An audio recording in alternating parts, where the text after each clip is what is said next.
Welcome to Curtis Goes Corner, coming to you from a secret underground base in occupied America.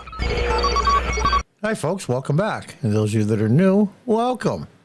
Interesting piece from Jesse Waters concerning the deep state / CIA and FBI. Let's check it out. I'm going to comment along the way. This video is a little bit longer than normal, but I think it's worth watching till the end just for the information purposes alone. When the CIA was created in 1947, it only had one purpose: destroy communism. But under the leadership of Director Allen Dulles, the agency morphed into a league of assassins. It was the violent vanguard for American corporate power. And soon, coups and disinformation campaigns were used internally, here, inside the U.S. Just ask Chuck Schumer. You take on the intelligence community, they have 6 ways from Sunday at getting back at you. So even for a practical, supposedly hard-nosed businessman, he's being really dumb to do this. Now, this is before Trump was sworn in. One of the very few times that maybe my senator, unfortunately, living upstate New York, is somewhat coherent and not acting like a nut bar. He is telling the truth. He was told, and he won't say who, I heard from intelligence sources, they're not happy with the incoming president. This is before Trump was even sworn in. So those of you Trump derangement syndrome people, there was no Russian hoax. There was nothing before he was sworn in. So you have zero credibility. Go back on YouTube and punch in Eisenhower farewell speech, military-industrial complex, to give you an idea. The media works in tandem with the intelligence agents, often unwittingly, but sometimes not. When Langley wants a narrative to ripple through the public realm, they package leaks to reporters who turn them into scoops. The tactic goes back to the 70s. Disseminate propaganda to influence people's minds. And this is a major function of the CIA. You have contact with a journalist, you will give him true stories, you'll get information from him, you'll also give him false stories. You also work on their human vulnerabilities to recruit them in a classic sense, to make them your agent so that you can control what they do. 400 journalists cooperating with the CIA, including some of the biggest names in the business, to consciously introduce the stories into the press. Now, think about that. 400 reporters, media people. That was pre-internet days. That was 1983, the year my daughter was born. She's 40 now. So give you an idea how long ago that was. That's almost 2 generations ago. How much has it grown and how much has it morphed into? Remember, that's pre-internet days. That's before all the multitude of websites that they got their fingers in as well. Twitter comes to mind. Let's move on. Most of the time, journalists don't realize they're being used. Only the true wise men of Washington really understand that they're just message carriers. One of the last remaining wise men of Washington is a Washington Post journalist named David Ignatius. This is the guy who got the Mike Flynn leak, which triggered his resignation and dominoed into Trump firing Comey, which sparked a special counsel investigation. Ignatius's columns are often what the FBI or what the CIA wants you to believe, whether it's true or not. Ignatius called Chris Steele a truth teller. His columns were the pillars propping up the collusion hoax. Ignatius is the columnist who deemed the laptop Russia disinformation. You see where I'm going here? When American intelligence, the FBI or the CIA, wants to put out a hit, they feed it to little David. Tan, tortoiseshell glasses, aristocratic hair, and he delivers the hit with the perfect old-school Beltway air of sophistication. Now, this is a guy, works for the Washington Post, owned by Jeff Bezos, by the way, for you Amazon shoppers. And he's exactly right. They put out information. Now, if there's a leak that goes out to the press that's actually true, I mean really true. I don't mean an innuendo or maybe I heard this through some guy who was the housekeeper and then his cousin was the janitor, you know, that kind of crap. First-hand real information. Those of you that are younger, look up the Pentagon Papers. Real leaks to reporters is just part of free press. It's just the way it is, and the Supreme Court has ruled on it extensively over time. Now, the person might be prosecuted that leaks it out, but the reporter's under no obligation to list who the person is. And that I go along with because our First Amendment is more important than the rest. Now, that being said, what about disinformation?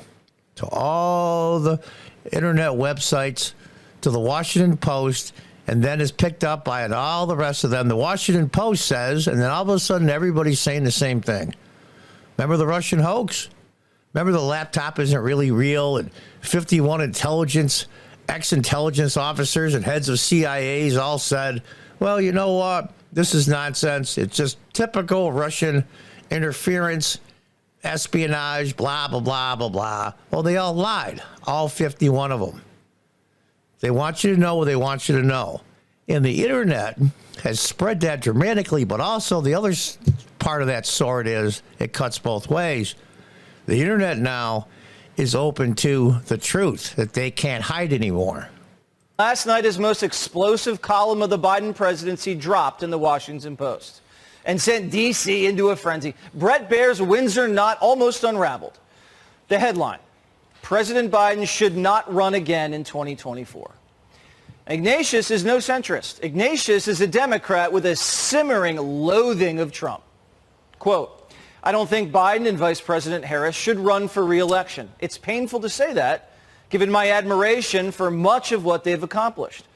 But if he and Harris campaign together in 24, I think Biden risks undoing his greatest achievement, which was stopping Trump. Now, think about that for a moment. He's definitely a Trump derangement syndrome person, but he has a lot of influence and a lot of power, disproportionately, I might add. That was their plan from the beginning. They knew Joe Biden was on the tail end mentally and physically as well, but mostly mentally. They knew that, and they did what they had to do to defeat Trump. Can't go into detail here because this website won't allow it. Joe Biden, was he run for president 4 or 5 times? His lifelong goal was to be president of the United States. So they gave it to him. He won. He got sworn in. They used him to stop Trump. Now they want to get rid of him. So now what they're doing is they're telling the rest of the press and the media it's okay to bash Biden. Start off slowly. That's why you're getting questions from the mainstream media at the White House press conferences that sound like Peter Doocy questions because they've been given the green light. Go ahead. Tear Biden down bit by bit. We need him to be gone. We need to stop Trump again, and we're going to do that in the 4 indictments, one of them. Let's get rid of Biden, get somebody else, especially Kamala Harris. Let's get rid of them both. Get the people we want and get rid of Trump at the same time. And if you studied Watergate, Watergate was all about spying on the Democrats by the Republicans. It was reversed. But what it really was about is playing, they used to call it rat effing back in the old days, screwing over Democrats, leaking stuff out, so they got to pick who their opponent was. Now the Democrats are doing the exact same thing times 100. So obviously Ignatius this morning appears on the one cable news show the president watches every day, Morning Joe. And he locked eyes with the president and pulled the pin. I haven't gone anywhere in the country, I haven't talked to any group of people where this issue of whether President Biden should run again hasn't been a centerpiece of conversation. It doesn't get into the newspapers. It doesn't get much on TV except Fox News, which is obsessed with it. And I thought that it was time to raise that question. And that, again, the heart of it is whether Joe Biden is the best person to carry this legacy forward. What legacy? Legacy of failure? I think they knew Joe was losing it mentally because of his age, other things, dementia. I'm not really sure. I'm not a doctor, what to actually call it. But I don't think they knew he would deteriorate this quickly.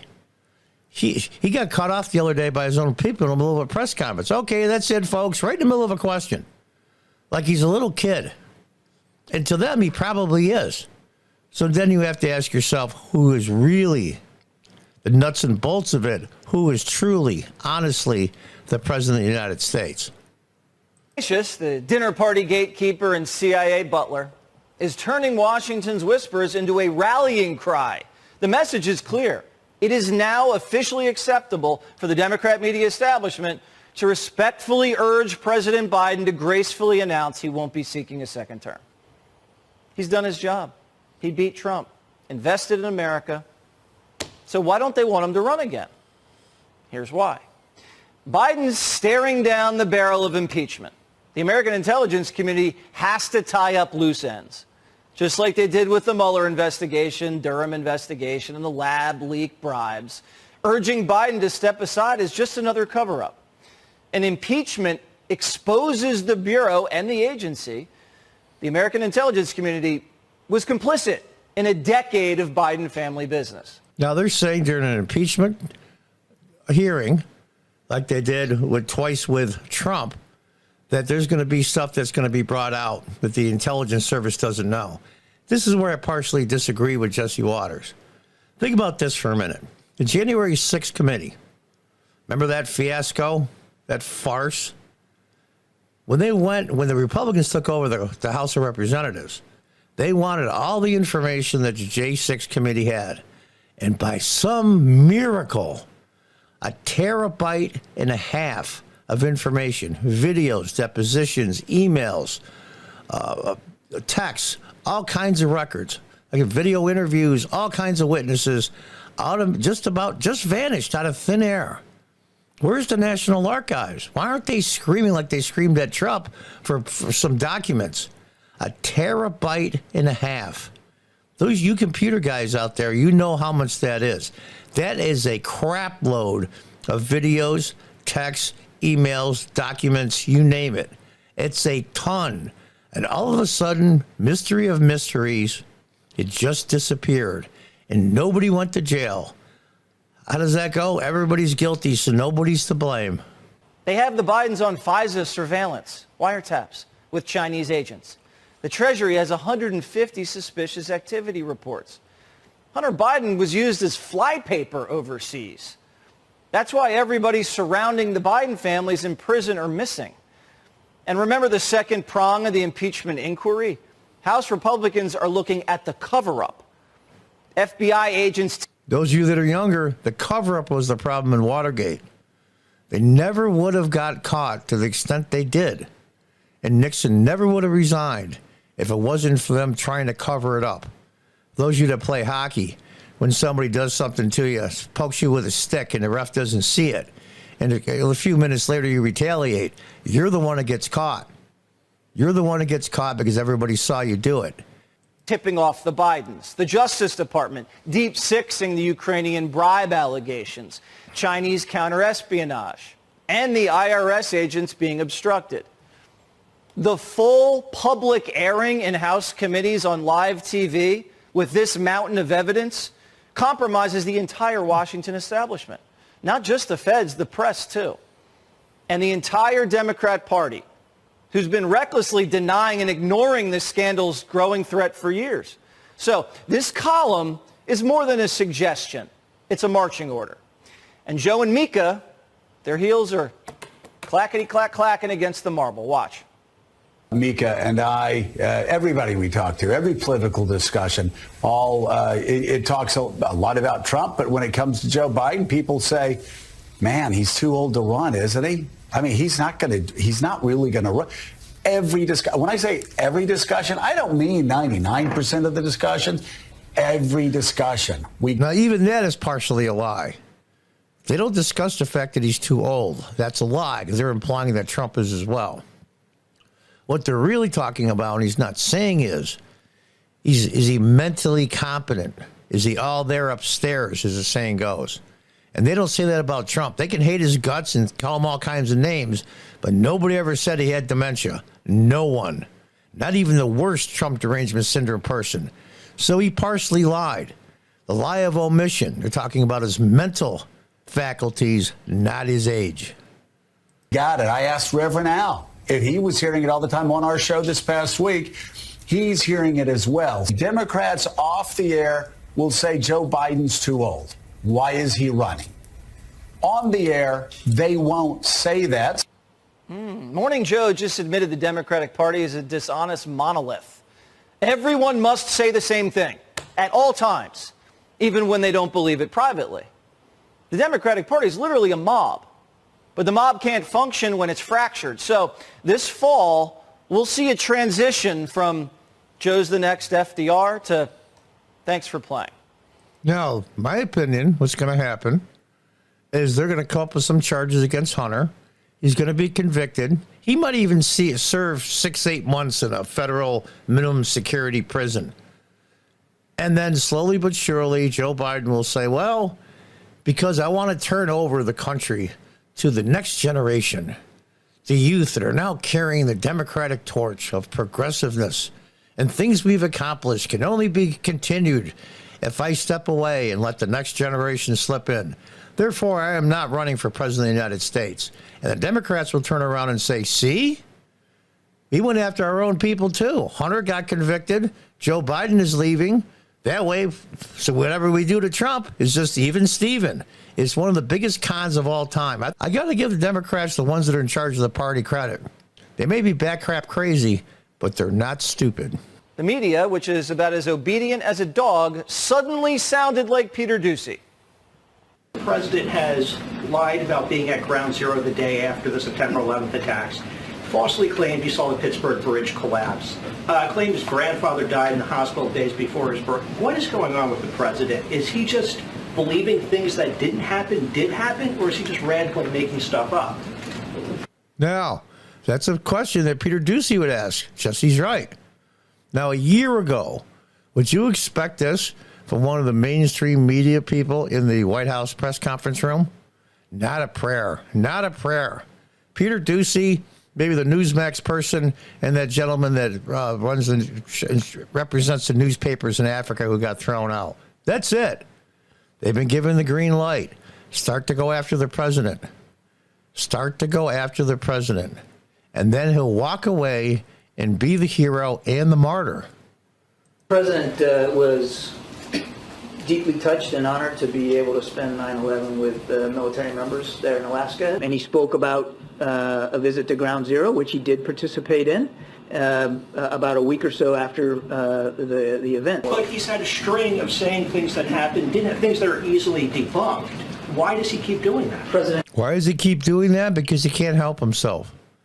Joe Biden has lied his entire career, 40-plus years career, 4 decades. Remember, he plagiarized a couple of speeches from the Kennedys, one Robert Kennedy and one President John Kennedy. And now we have RFK Jr. trying to primary him. How ironic is that? I was grateful to spend that time with those family members and those troops. Oh, there's blood in the water. Over the last 6 weeks, Biden passed out on the beach, told Maui a kitchen fire almost killed his cat, announced it was bedtime in Vietnam, and commemorated 9/11 on an Alaskan airstrip by cracking jokes and lying about being at Ground Zero. Opening the impeachment inquiry was the final straw. The manager's pulling the pitcher. The White House counsel's office is now struggling on CNN. Why was the president at those meetings on those phone calls? I think this is part of the right wing's misinformation machine to try to confuse people about what the truth is. The truth is that the president, as he has said publicly for years, calls his family every day to check in. Now, remember, this is the White House counsel. These are some of the top lawyers in the country. They represent the president. They're not with the Department of Justice. They're not with the FBI. This is the White House counsel. And he's talking about him checking in with his children and grandchildren on a daily basis because he loves them so much. That's their defense. Think about that for a minute. These are $500,000 law degrees that they get. They're some of the smartest law people in the country. And that's his answer? He calls his son every day to check in. He calls his other family members to check in to see how they're doing. He loves them. White House counsel's office is going to become a laughing stock if their defense during impeachment is Joe loves his son and he loves the weather. But here's the problem. Biden's stubborn. He may be the most stubborn politician in Washington. He might not go easily, which means he's going to need a nudge. So expect to see this fall season pockmarked with anti-Biden bombshells. So if Joe Biden does bow down, Kamala is the heir apparent. Just think about that for a moment, folks. I'm not going to go along with the progressives and the Trump derangement syndrome people. They're too far gone. And it's a waste of energy and breath to even try to change their minds. It's the 10, 15, 18% in the middle that said after the 2020 election, if they had known about the Hunter Biden laptop, 17% of the people that said they voted for Joe Biden said if they knew about the laptop, they would not have voted for Biden. They didn't say if they would vote for Trump, but they certainly wouldn't have voted for Biden. That's almost 1 out of 5 Biden voters. Those are the people that we need to talk to. And those are the people who need to see broadcasts like this and videos like mine and other channels as well. Those are the people you can reasonably, rationally talk to. Those are the ones that determine the election. And they like Kamala Harris as much as somebody likes a butt rash. I mean, she has a lower popularity percent than the president does. And if I'm not mistaken, the lowest approval rating of any vice president in the history of the country. How does the intelligence community assess that scenario?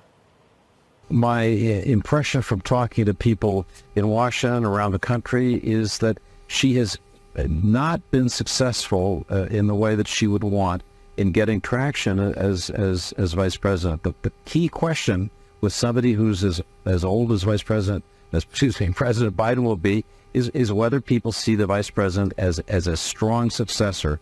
So far, I don't think she's made that case to the country. So far, I don't think she's made the case to the country. He knows she is just so disliked, and with good reason. Go back and try to find the video from the Democratic primary where she calls him a racist right on live TV, right to his face, literally looked right at him in the eye and called him a racist. Remember that? And then he lost the first 2 primaries. And then I forgot the guy's name, Colburn, I believe, the congressman from South Carolina, rallied everybody together and Biden won the South Carolina primary. And that's when everybody started to drop out. They offered Harris the VP slot after she called them all kinds of crappy names. Being called a true racist on national television by a member of your own party in the United States is a death knell, but it didn't happen. She got the VP slot. Buttigieg got transportation. 2 or 3 of the other guys were millionaires, and the rest of them just went back to the Senate. And everything was fine. And Joe was the only one they found from internal polling that had a chance against Trump. And that's exactly what happened, plus other things that I can't get into now. But here we are. They're the dog that caught the car. Now what do? They have to jettison Biden. They have to jettison Harris. And at the same time, they have to jettison Trump. They have to make sure he cannot be on the ballot. With Trump off the ballot, probably Gavin Newsom, who knows, maybe a couple of Midwest governors, maybe a mayor here or there. My pick is Hakeem Jeffries as VP. He is now the minority leader in the Congress. They feel that can be what I think Republicans can put up except for Trump. They have to get rid of both sides. They have to do it because the party is doomed. Not just the party, the deep state, the bureaucrats, the intelligence services. Trump can't run again if he wins. He will clean house. He won't care. They say it's revenge. You know what? Good. It is revenge. And remember, revenge is a dish best served cold. This is a double murder. The whole ticket's being canceled. Newsom's the only shot.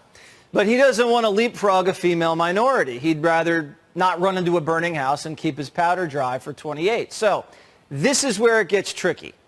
The intel community is making a calculation. The Trump revenge tour, a second term, is preferable to not being able to clean up the compromising dirt that springs from an impeachment. I'm not so sure about that. I'm not really so sure the intelligence service is listen, we have 2 crappy choices. Let Trump win, we can handle it the best we can, or go through the impeachment process and have us exposed. They can very much do what the January 6th committee did. All of a sudden, mysteriously, huge portions of data and evidence just disappears. That's what they do in third world countries, folks. And that's what corporations do and end up being fined by the federal government. Don't do as I do as I say. The intelligence community is in a lose-lose situation, but wouldn't be the first time they pulled a rabbit out of their hat, and won't be the last. So there you have it, folks. The media has been told. Take the gloves off, tell the truth. Imagine that. Imagine being told by a deep state bureaucratic intelligence services, okay, you can tell the truth now. How far we have fallen. It's amazing to me. The deep state, the intelligence service, don't give a good damn who the president is as long as they can control them. They could care less who the party is. And that's the thing. It's not the Secretary of Transportation or Energy or any of the cabinet posts.